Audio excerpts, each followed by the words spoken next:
Merhaba. Ay fotoğraf çekecektim ben unuttum. Hoş geldiniz. Yine yine benim acemiliklerimle karşı karşıyasınız. Ses nasıl acaba?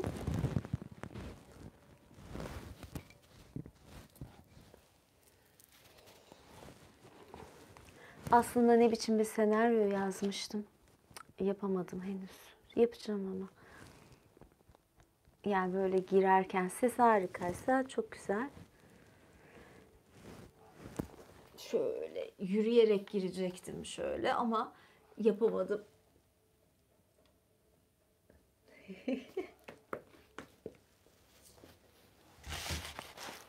Aa, böyle de olmadı ya.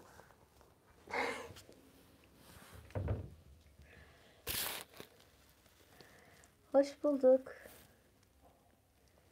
Çeşitli yetkililer var yani. Atadığım yetkililer vardı. Herkes hoş gelmiş. Şu kablo da buraya kadar. Şöyle yan oturayım bari.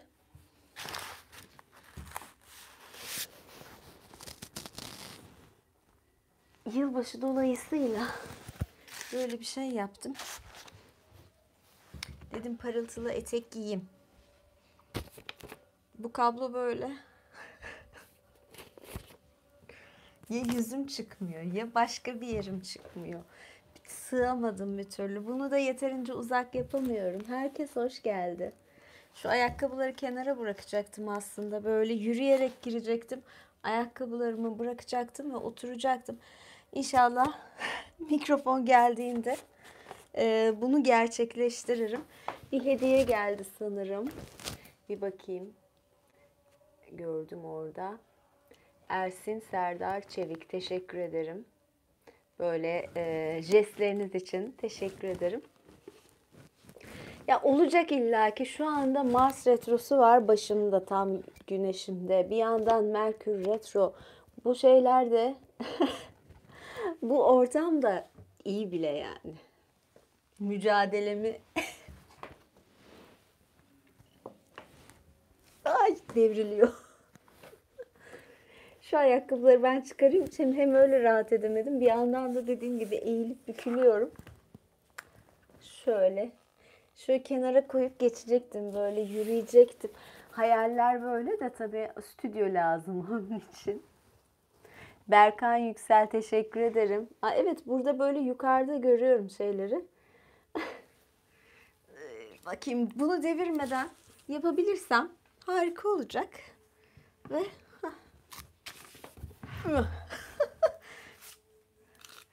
ASMR de yapacaktım ama şimdilik yapamıyorum o kadar.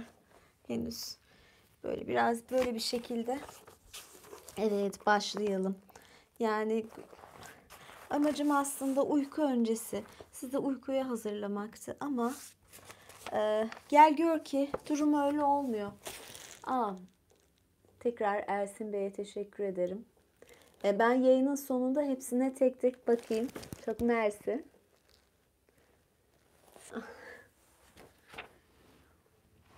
Şimdi ben bugün size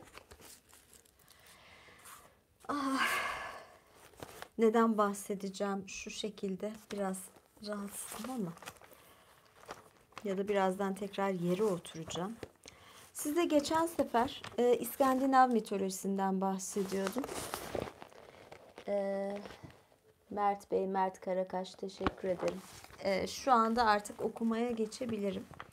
İskandinav mitolojisinden bahsediyordum ve İskandinav mitolojisinin artık böyle tanrı, önemli kişilerinden bahsetmiştim.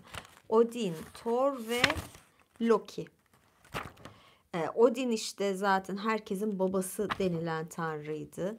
Bilgelik için bir gözünü feda etmişti. Thor'un çekici vardı. Loki ise biraz daha düzenbaz, kurnaz bir tanrıydı. Yani ben eskiden onu kötü sanıyordum ama kötü falan değilmiş aslında. Böyle. Şimdi ben size İskandinav mitolojisinin yaratılış destanını okuyacağım. Yani nasıl, başlangıçtan önce ne vardı diye. Beni bu yaratılış konusu çok ilgimi çeker. Çünkü bu nasıl diyeyim size, yani her mitolojide var. Ve yani ilginç bir konu ve de birçok ortaklık var. Ben İskandinav mitolojisine açıkçası hakim değildim.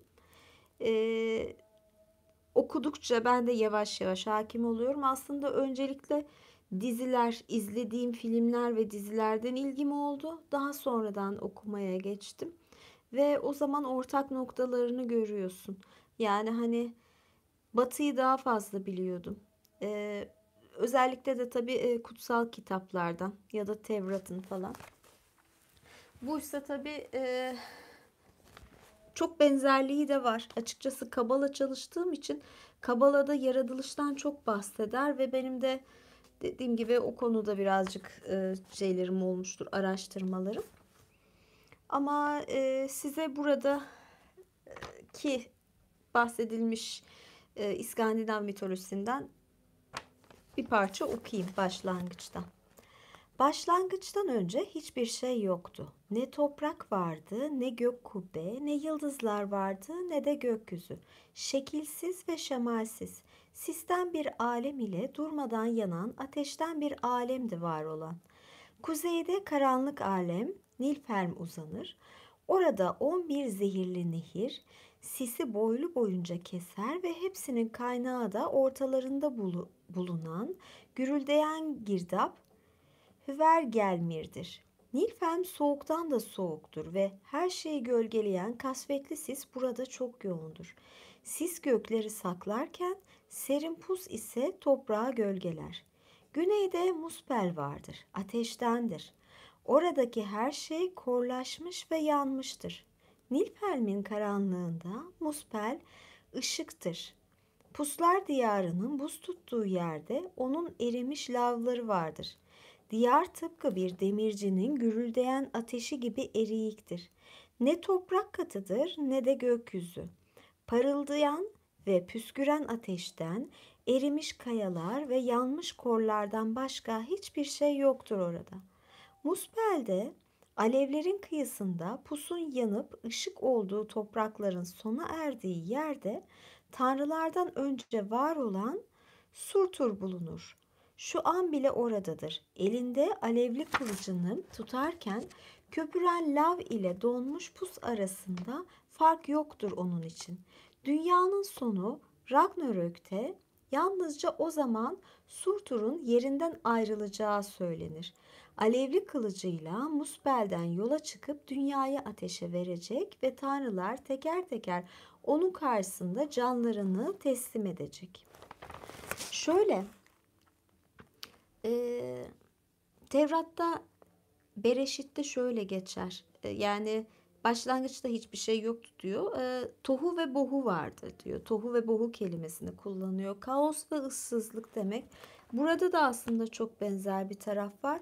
Ve şimdi şeyde diyor ya aslında bahsedilen ortamda bir yandan da Neptün gezegeni gibi. Neptün gezegeninin tariflerine uyuyor ve belirsizlikler falan.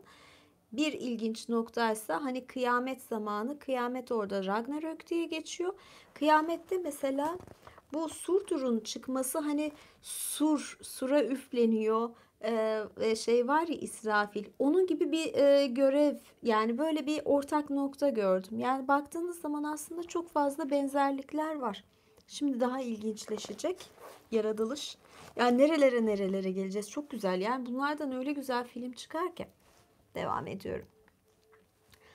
Muspel, Muspel ve Nilfermin arası bir hiçlik bölgesi, şekilden yoksun bir boşluktu.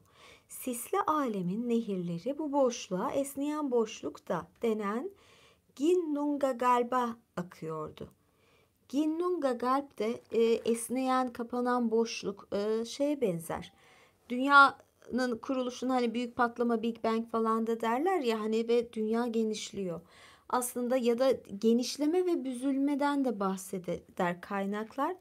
Ginnungagalb'de zaten bu esneyen boşluk bunu çok anımsatıyor bana. Şeye benzer bu. Simsum derler. İbranice'de o öyle bir terim vardır. Bu da ona benziyor. Devam ediyorum. Bir zaman sonunda bu nehirler ateş ve sis bölgelerinin arasında yavaşça katılaşıp buzullara dönüştü. Boşluğun kuzeyindeki buzlar donmuş sis ile kütlenin parçası olmayan buz parçalarıyla kaplıydı. Buzulların ateş diyarına ulaştığı güneyde ise Muspel'in kor ve kıvılcımları buzla buluştuğunda alev diyarının ılık rüzgarları buzları çevreleyen havayı bir bahar günü kadar yumuşak ve sakin hale getirdi. Burada da ateş ve buzun dansı, Yüzüklerin Efendisi, hemen bu aklıma geldi. Buz ile ateşin buluştuğu yerde buzlar eridi ve eriyen sularda hayat tezahür etti. Alemlerden daha büyük var olmuş ve var olacak her devden daha cüsseli bir insan sureti. Ne erkekti ne kadın ama aynı anda her ikisiydi de. Bu yaratık tüm devlerin atasıydı ve Ymir derdi kendine. Ymir eriyen buzlardan tezahür eden tek canlı değildi. Boynuzsuz bir inek vardı bir de. Hafsalanın alamayacağı kadar büyük. Beslemek ve susuzluğunu gidermek için buz kalıplarını yaladı. Yaladıkça dört memesinden akan süt nehirler gibi gürüldedi. Ymir'i besleyen de bu süttü işte.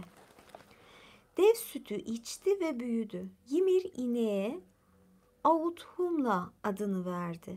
İneğin pembe dili yalayarak insan çıkardı buz kalıplarının içinden. İlk gün bir erkeğin saçı, ikinci günde kafası ve üçüncü günde ise bir erkeğin tüm sureti çıktı ortaya. Buriydi bu, tanrıların atası. Ymir uyudu ve uyurken de doğurdu. Ymir'in sol kolunun altından bir kadın, bir de erkek dev doğdu. Bacaklarından ise 6 başlı bir dev çıktı. Böylece tüm devler Ymir'in çocuklarının soyundan geldi. Buri bu devlerden birini kendine eş olarak aldı ve bir erkek çocukları oldu ve Bor koydular adını. Bir dev kızı olan Besla ile evlendi. Bor ve 3 erkek evlatları oldu. Odin, Vili ve Ve. Burada da devler ve insanların birliktelikleri vardır mesela. Yine eski şeylere bakarsanız, eski efsanelere.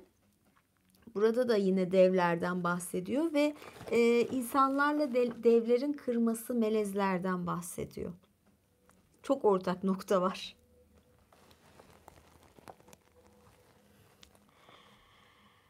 Bor'un 3 oğlu Odin, Vili ve Ve yetişkinliğe erişti. Büyüdükçe çok çok uzaktaki Muspel'in alevleriyle Nilfheim'in karanlığını gördüler. Ancak her iki yerinde onlara ölüm getireceğinin farkındaydılar.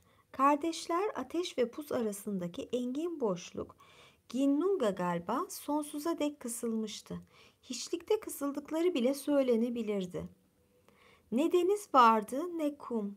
Çimen de yoktu, taş da yoktu, toprak, ağaçlar, gökyüzü, yıldızlar da yoktu. Dünya yoktu. Gök kubbe ve yer yoktu o vakitler. Boşluk hiçlikti. Yaşam ve varlıkla dolmayı bekleyen boş bir yerdi sadece. Her şeyin yaratılma vakti gelmişti ve Vili ve Odin birbirlerine baktı ve Ginnungagap'in boşluğunda yapılması gerekenleri konuştu. Evrenden bahsettiler, hayattan ve gelecekten.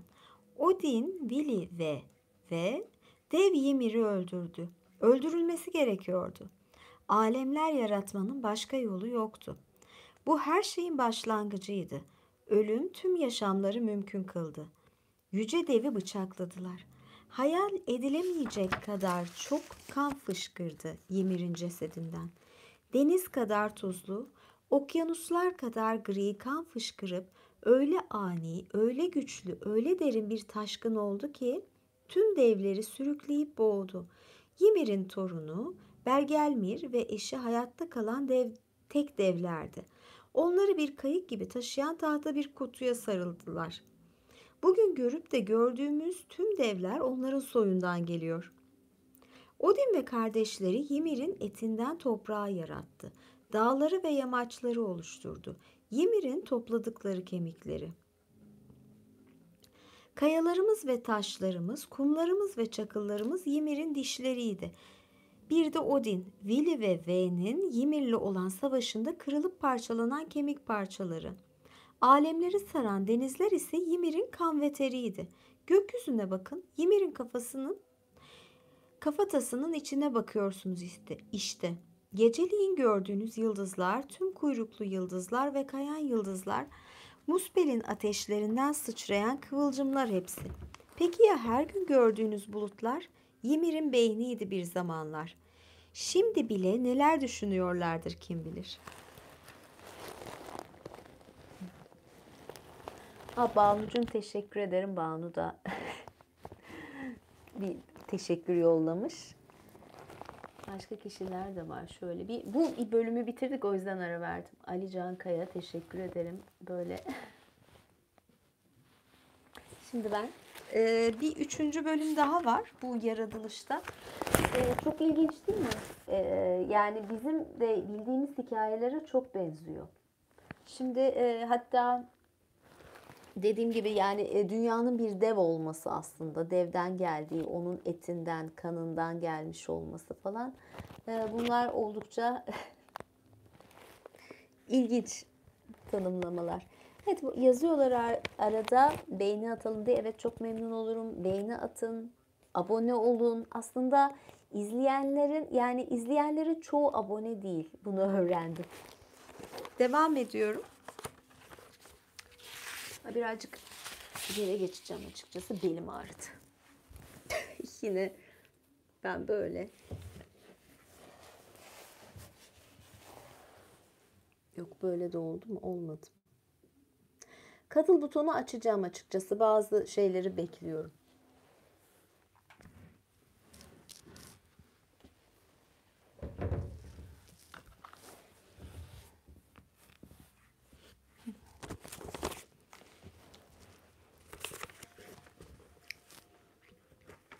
Bu üçüncü bölüm. Dünya düz bir disktir ve deniz de etrafını sarar. Devler dünyanın kenarlarında, en derin denizlerin yanında yaşar. Devleri uzak tutmak için Odin, Vili ve Ymir'in kirpiklerinden dünyanın ortasının etrafına bir sur ördü. Bu surun içinde kalan yere de Midgard adını verdiler. Midgard boştu. Topraklar çok güzeldi ama kimse ne çimenlerde yürüyor ne de berrak sularda balık avlıyordu. Kimse ne Sarp dağlara tırmanıyor ne de bulutları izliyordu. Odin, Vili ve bu alemin içinde yaşayanlar olmadığı müddetçe alem olamayacağını biliyordu. Dere tepe gezip insan aradılar ama hiçbir şey bulamadılar. Nihayetinde denizin kıyısındaki çakılların üstünde denizin hırpaladığı iki kütük buldular. Dalgalarla taşınmış ve kıyıya vurmuşlardı.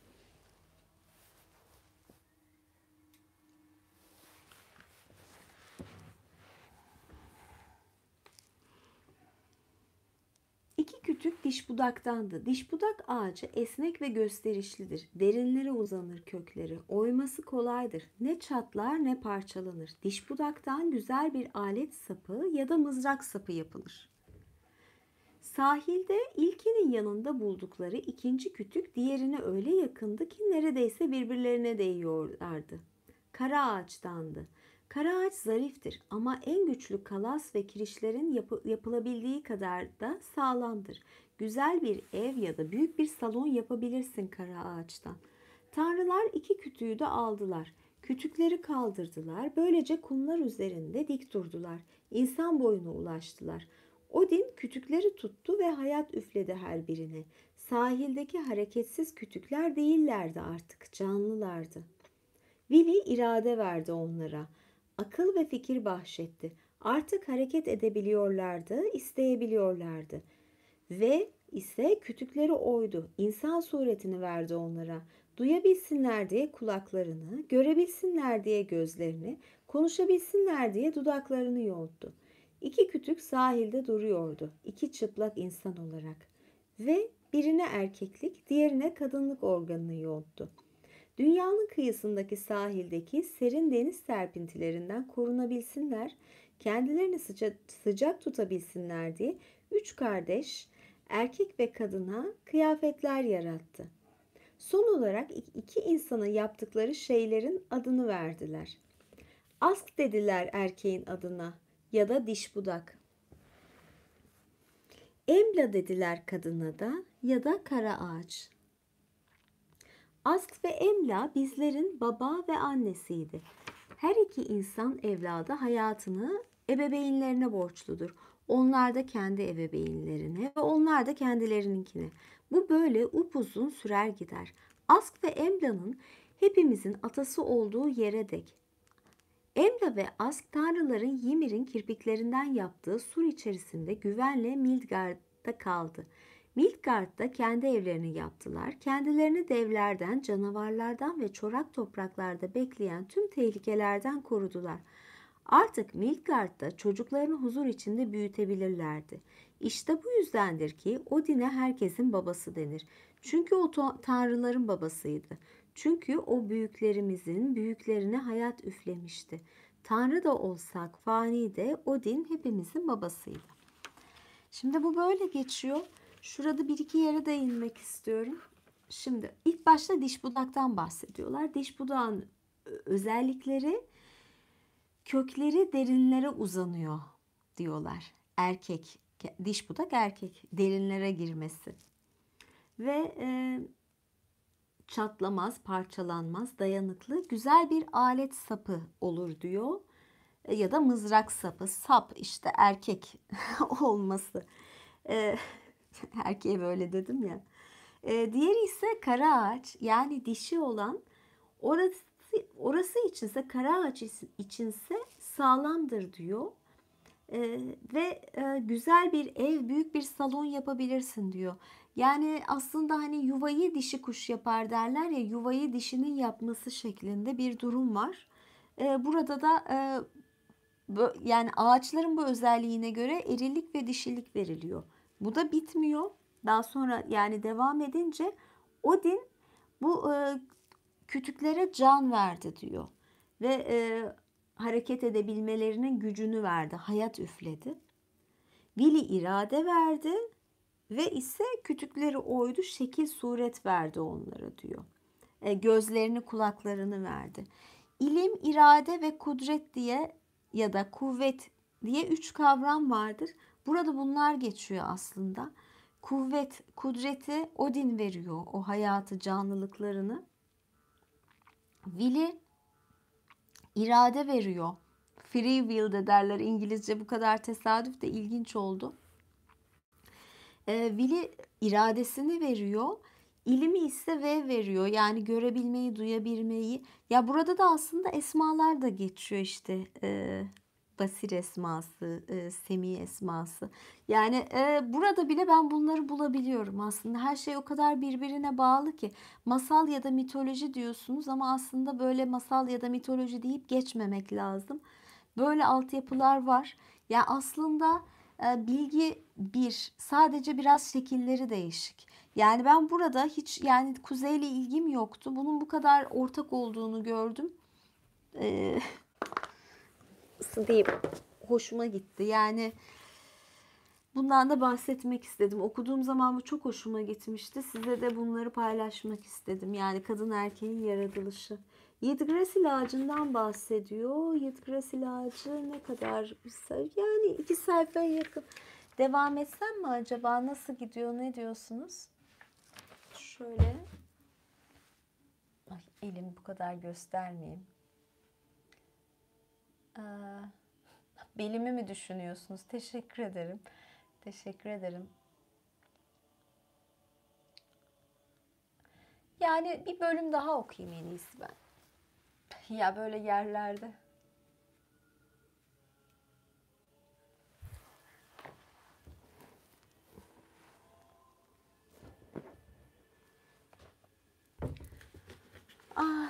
Evet, ben size Yggdrasil'den de bahsedeyim son olarak.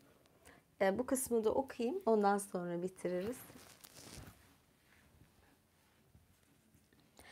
Bir dişbudak ağacı olan Yggdrasil, görkemli bir dişbudak olmasının yanı sıra ağaçların en kusursuzu, en güzeli, hatta en büyüğüdür. Dokuz alem arasına kök salar ve onların parçası haline gelip alemleri birbirine bağlar. Var olan en yüce ve güzide ağaçtır Yggdrasil. Dallarının ucu göğü aşar. Öylesine büyüktür ki diş budağın kökleri üç aleme uzanır ve üç kuyudan beslenir. İlk ve en derin olan kök karanlıklar diyarı, diğer yerlerden daha önce de var olan Nilfelm'e gider. Karanlık alemin ortası durmadan köpüren kaynak Hüvergelmir'den oluşur. Sesi öyle yüksektir ki gürleyen bir ibriği andırır. Ejderha Nifhogg da bu sularda yaşar ve derinlerden ağacın kökünü durmadan kemirir. İkinci kök buz devlerinin diyarına Mimir'e ait kuyuya uzanır. Dünya ağacının en yüksek dallarında bir kartal bekler. Pek çok şeyden haberdardır. Kartalın gözleri arasına tünemiş bir de atmaca vardır. Sincap Ratatosk dünya ağacının dallarında yaşar. Ürkünç, leş yiyici Nidhogg'dan kartala dedikodu ve malumat taşır. Sincap ikisine de yalanlar söyler ve onları sinirlendirmekten keyif alır.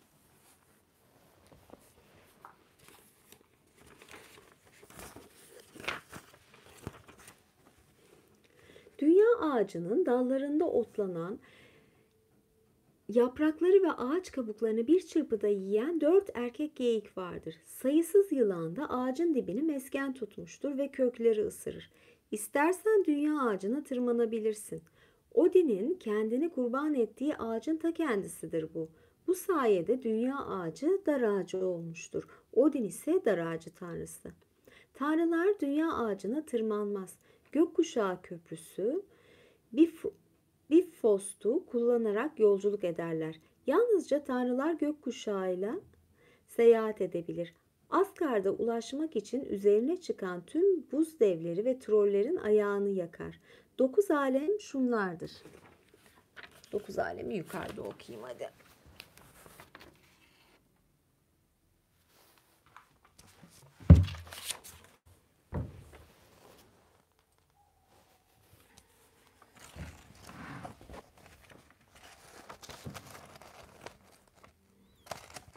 Evet, 9 alemi okuyorum. Asgard'da Aesir yaşar. Burası Odin'in meskenidir. Alfheim'dir aydınlık elflerin yaşadığı yer. Aydınlık elfler güneş kadar, yıldızlar kadar güzeldir. Nidavellir, Svartalheim olarak da bilinir. Cücelerin ya da karanlık elflerin dağların altında yaşadığı ve benzersiz icatlarını yaptıkları yerdir. Midgard ise kadınların ve erkeklerin dünyasıdır. Bizim evimizdir burası. Jotunheim'de buz devleriyle dağ devleri bulunur. Burada hayatlarını sürdürüp hanelerini yükseltirler. Vanaheim, Vanir'in yaşadığı yerdir. Aesir ve Vanir tanrılardır. Barış anlaşmalarıyla birlik olmuşlardır. Vanir'in pek çoğu Asgard'da Aesir'le birlikte yaşar. Nilfheim karanlık pus diyarıdır. Muspel de ateş diyarıdır. Surtur burada bekler. Bir de adını hükümdarlardan alan yer vardır, Hel. Savaşta yiğitçe ölmeyenlerin gittiği yerdir burası. Dünya ağacının son kökü tanrıların yuvası Asgard'daki bir kaynağa uzanır. Tanrılar her gün burada bir araya gelir. Dünyanın son gününde nihai savaş Ragnarök'e gitmeden önce toplanacakları yer burasıdır yine. Adına Urdun Kuyusu denir. 3 kız kardeş vardır. Norlar derler onlara. Üçü de bilge birer bakiredir. Kuyuyla onlar ilgilenir ve Yggdrasil'in köklerinin çamurla kaplı ve sağlıklı olmasına dikkat ederler. Kuyu Urd'a aittir ki Urd kaderdir. Yazgının ta kendisidir. O sizin geçmişinizdir. Onun yanında ismi vuku bulan anlamına gelen Verdandi vardır ve şu anın sahibidir. Adı yapılmaya niyetlenen anlamına gelen Skuld da onlarla beraberdir ve geleceğin hükümdarıdır. Hayatınızda ne olacağına normlar karar verir. Bu üçü dışında başka normlar da bulunur. Dev normları ve elf normları, cüce normları, vanir normları, iyi ve kötü normlar. Kaderiniz onların elindedir. Bazı normlar insanlara iyi hayat bahşeder, bazıları ise zor. Kısa ve zahmetli hayatlar sunar. Yazgılarınızı onlar şekillendirir. Orada Urdun kuyusunda. Buralarda çok ilginç. Yani bir kısım zaten şeyde hissediyorsunuz kendinizi. Yüzüklerin Efendisi filmi. Nerelerden esinlenmişler? Alın işte elfler, cüceler, bu diyarlar. Bakıyorsunuz elfler, sonra cüceler var. Üçüncü olarak dünyayı deniyor. Üçüncü nasıl diyeyim size? Çakra, üçüncü boyutta yaşadığımızda söylenir ya bizim. Yani dünyada aslında üçüncü gezegendir. Yani bu taraftan da düşünebilirsiniz. Yani Güneş'e yakınlık olarak Merkür, Venüs, Dünya. Yani üçüncü sırada sayıyor. E, buradaki alemleri. 9 demişti değil mi? 9 zaten tamamlanma sayısı. Önemli bir yer. Düşünüyorum kaç tane gezegen vardı? Bir anda ben de böyle. Çünkü 7. EBA TV'de ders kitaplarını okursanız teşekkür ederim. Ya internet hızımla ilgili bu açıkçası. Ama ben dağılmayayım. Bir dakika ya. Merkür, Venüs, Dünya, Mars, Jüpiter, Satürn, Neptün, Uranüs, Plüton. 9 gezegen. 9 gezegenin de bunlara denk geliyor. Ben onu şey yaptım. Plüton'u da sayarsak 9. Evet, o zaman yani burada bahsedilen 9 diyarla 9 gezegenin de ilgisi var zaten. Onu ben de şimdi şu anda bağlantıyı kurdum. Ayrıca zaten 3 kız kardeş ilgileniyor. Bunlar bakire tanrıçalar, ayın fazları ve başka tanrıçalar da vardır eski Yunan'da. Bunlarla da ilgisi vardır ve kaderi yazıyorlar. Bir de hep şey vardır. Böyle suyla ilgili, çamurla ilgili burada yaşayan bakireler hep bilici ve kehanet yapan kişiler olarak bilinir. Birinin kehanet yapabilmesi için mesela kuzeydeki nelerde de diyeyim, kuzeydeki mitlerde de, kuzeydeki inanışlarda da bakire olması gerekiyor. Yani böyle bir bağlantı da var. Burada da bu kaderi belirleyen şeyler, bu bağlantılar var. Yani böyle okurken bunları keşfetmek de bana çok zevk veriyor açıkçası. Ben Plüton'u gezegen sayıyorum arkadaş. Plüton çok güçlüdür. Plüton'u seviyoruz. Evet, abone olup like atın. Teşekkür ederim. Güzel yorumlar yapın. Ben de emir verdim gibi oldu. Bakayım. Tabii herkesin bir sevdiği gezegen var.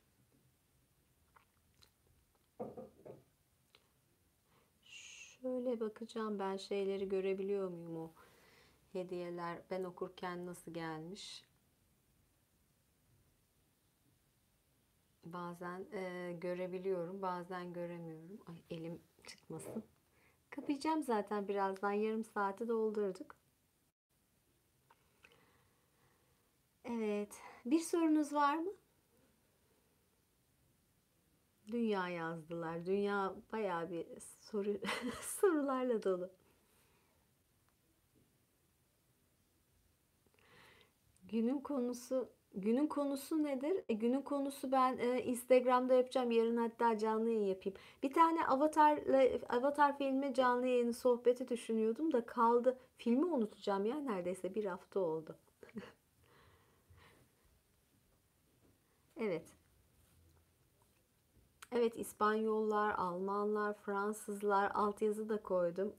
Yaşasın Google Translate. O sayede güzelce haberleşiyoruz. Freya hakkında o kadar bilgim yok ama seviyorum. Ben tanrıçaları severim her zaman. İzleyin. Avatar 2'yi de izleyin. Bir sohbet yapalım. Belki bunu Instagram'da yaparım. Belki burada yaparım. Bilmiyorum, ben buradaki canlı yayınlara pek alıştım, pek sevdim. Bir kitap önereyim, hepimiz okuyalım. Telife falan girer mi acaba? Önereceğim de. Düşüneyim ben de kitap önerisini. Yani böyle bir şey yapabilirim. Olabilir. Düşüneyim. Evet. Tekrar görüşmek üzere diyorum. İyi akşamlar diyorum. Kanalıma lütfen abone de olun. Sadece izleyip kaçmayın lütfen. Görüyorum böyle bir şey varmış. Görüşmek üzere. İyi akşamlar. Ha, rujizm. Anadolu'da halen yaşayan Dionysos kültü. Birçok kült yaşıyor aslında zaten. Yani. Katılın, bazı ayarlamalarını yapmam gerekiyor. O yüzden hemen açmadım. Yoksa açacağım, merak etmeyin. Görüşürüz. İyi geceler.